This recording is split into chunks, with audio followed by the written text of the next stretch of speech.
Hey everyone, welcome back to my channel. I'm Clifford Berger and I write content and provide video content for a seasoned life. And today I'm going to talk some about the whole concept of life expectancy.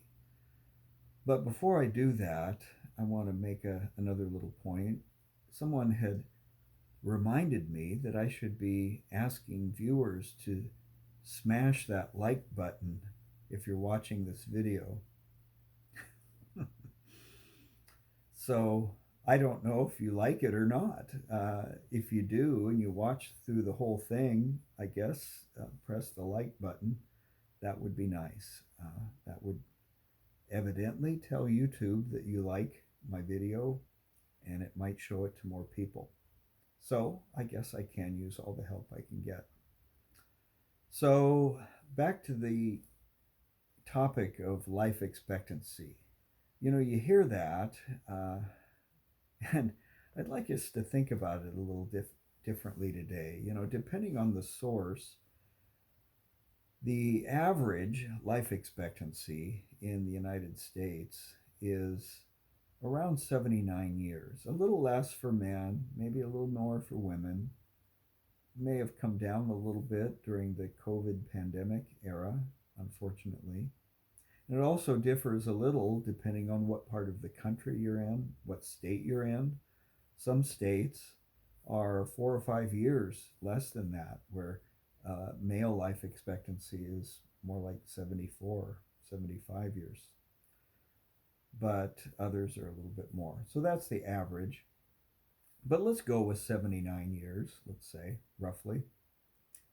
So if you're 40 years old, you can imagine that you've lived roughly half of your life by that standard. Well, is it any surprise that people get depressed around their 40th birthday because they realize that their life is half lived and maybe they hadn't lived it the way they wanted to up to that point.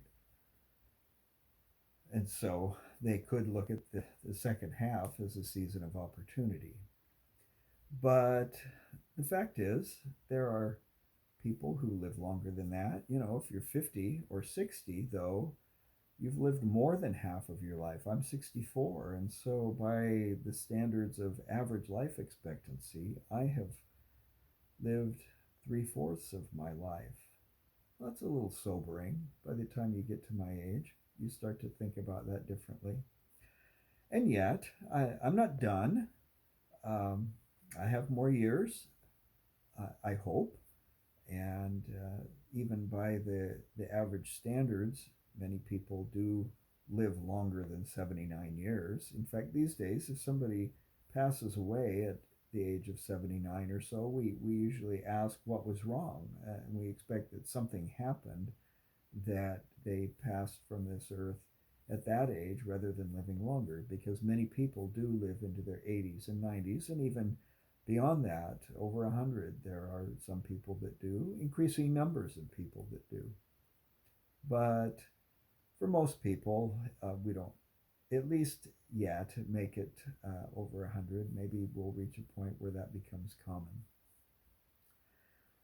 You may have heard older people before, or traditionally expressed a lifespan as being 70 and 10. Well, that actually comes from the book of Psalms, Psalm 90 in the Bible, where it says the days of our lives are 70 and 10. Well, what does that mean? A score is 20, so 20 years times 3, so 60 years, and then another 10 years thrown on for good measure. That takes you to age 70. So even in biblical times, age 70 was seen as a pretty good lifespan.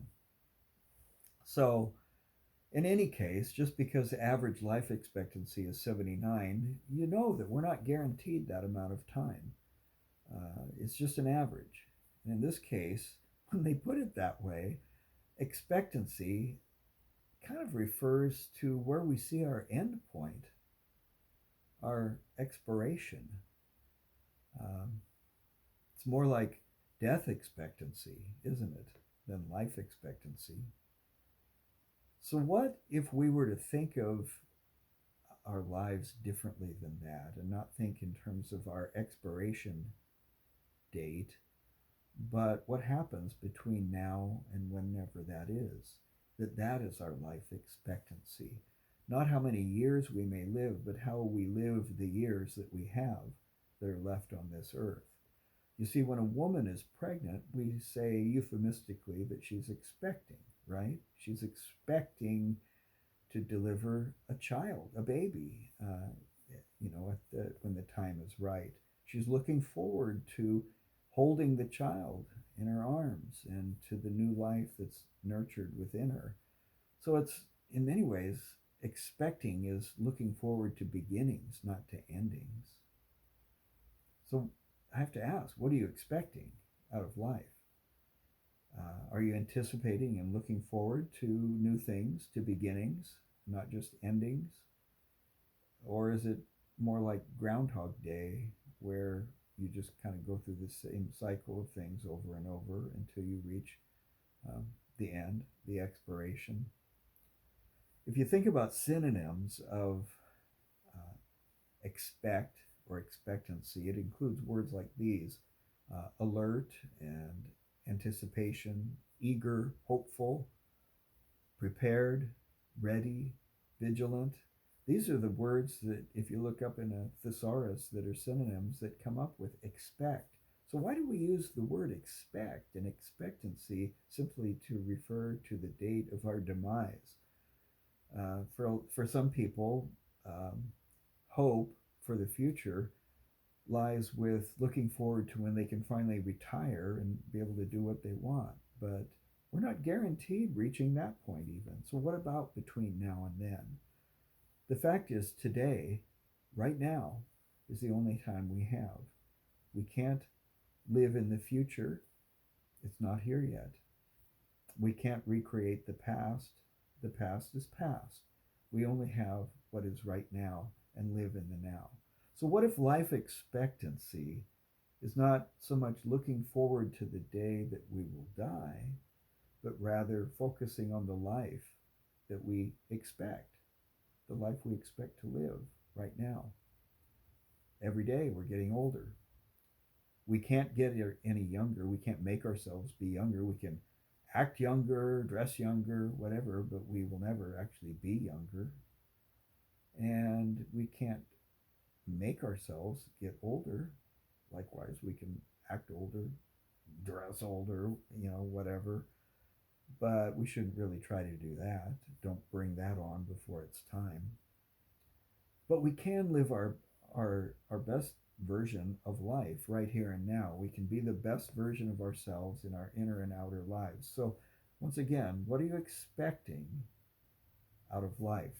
Are you taking steps to achieve those expectations? If part of you is feeling stuck in your current season, there are, in fact, some steps that you can take to jar things loose and make the most of the season you're in. And I actually cover those in a blog post on my website on this very topic. The post is called "What is Your Life Expectancy?" and I unpack some steps a little bit more. I'm not going to unpack them here, but I'll give you the steps, and that is: define your identity, that is, tell your story, set goals, stretch your comfort zone and do something that's hard rather than always going with what is easy, and take some risks. That kind of goes along with doing things that are hard, and live into your expectations. Then again, I'm in my blog post, and I hope you'll look it up and read it. I say more about each of those steps, but those are steps that you can take to live into the now, live into the moment that you're in, and expect something out of the life that you have. All right? So, when you think about life expectancy, don't just look at this date off somewhere in the future when it may be your demise. Rather, think about life the way you live it, the way you anticipate living it, and are you doing things to realize those expectations? So I hope that's been helpful, and I appreciate you hanging in here with me. And do hit the like button if you have enjoyed this, and I will see you then in the next one.